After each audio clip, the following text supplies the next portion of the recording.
আমার এই কিউট মতো ব্রাইডকে সাজাতে চলে গিয়েছিলাম মিল্কি পার করে বাঙ্গিটলা নামে একটি জায়গায়। তো শুরু করছি নতুন একটা ব্লগ। হ্যালো এভরিওয়ান, আমি মেকআপ আর্টিস্ট রেশমা। আর এটা আমার ছিল 3rd of অগাস্টের ব্রাইড, অগাস্ট মান্থের ফার্স্ট ব্রাইড। আর এই ব্রাইডের ছিল আজকে এঙ্গেজমেন্ট।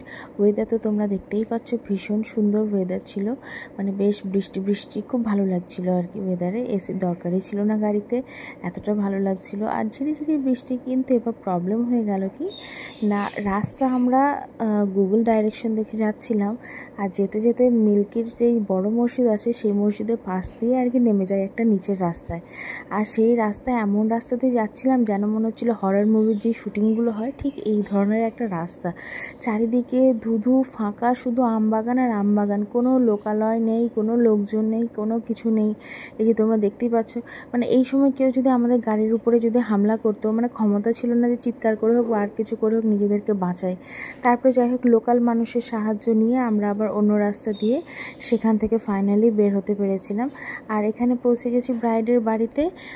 এই সমস্ত রাস্তার জন্য মানে গুগল ডাইরেকশন দেখে শর্টকাট রাস্তা চক্করে আর কি আমরা আরও লেটে পৌঁছাই, মোটামুটি প্রায় 20 মিনিট লেটে পৌঁছেছিলাম। আর এখানে যাওয়ার পরে সেভাবে বিশেষ কোনো তাড়া ছিল না। ব্রাইড আমার একদম রেডি হয়েছিল, ওর চুলগুলো জাস্ট হালকা ভেজা ছিল আর আলতা পরেছিল। আমি যখন যাই তখন দেখি আলতা পরে বসে আছে শুকানোর জন্য। আমাকে কিছু খাওয়া দাওয়ার খেতে দিল, আর তারপরে আমি বললাম যে কাজটা শুরু করেই দিই। আর হচ্ছে গিয়ে, কারণ শ্বশুরবাড়ি থেকে লোক আবার যদি হুট করে চলে আসে।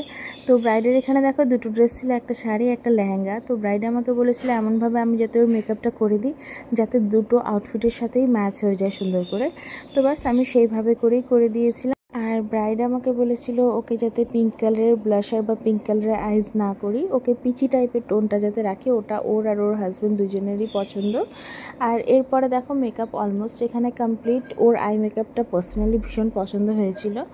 আর এরপরে এক এক করে জুয়েলারি পরানোর পালা, ইভেন ও হেয়ার স্টাইলও সিলেক্ট করে রেখেছিল। আর হচ্ছে মজার বিষয় হলো এটা যে ওর যা যা চয়েস ছিল, ওকে আমি যখন ওর ফেসটা দেখি তখন আমার ঠিক ইমাজিনেশনে এটাই এসেছিল যে একে এইভাবে সাজলেই ভালো লাগবে যেভাবে এটা সাজিয়েছি। তো এই হলো ব্রাইডের ফাইনাল লুক। ব্রাইডের তো ভীষণ পছন্দ হয়েছিল, ব্রাইড আমাকে পরে রিভিউও দিয়েছিল। আর এখানে আমি বললাম যে তোমার নিজের কিছু পোজ দেওয়া থাকলে তুমি দাও। ও বলে যে দিদি আমি যা যা ভেবেছিলাম সেগুলোও হয়েছে, সেগুলো থেকে বেশি পোজ দেওয়া হয়ে গেছে।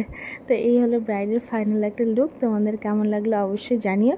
আর ও বলেছে আমাকে ওর লেহেঙ্গা পরা মানে পিক ও আমাকে পরে পাঠাবে যখন পাবে।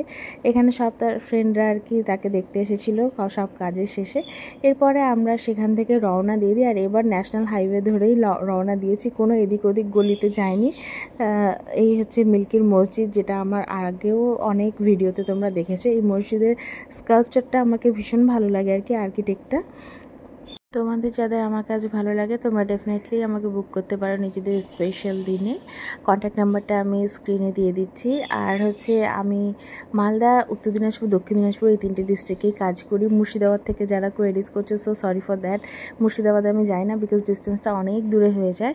এরপরে বাড়ি পৌঁছে যায়, আর বাড়ি পৌঁছে দেখো আমার পুচকু এখানে খেলছে। এই সুন্দর দৃশ্যটা দেখলে কি কার না ভালো লাগে বলো, মনটাই ভালো হয়ে যায়। দেখা হচ্ছে পরের ব্লগে। টাটা সবাইকে। লাগছে দেখতে। হ্যাঁ, আমার বেটুকে তো অনেক হ্যান্ডসাম লাগছে।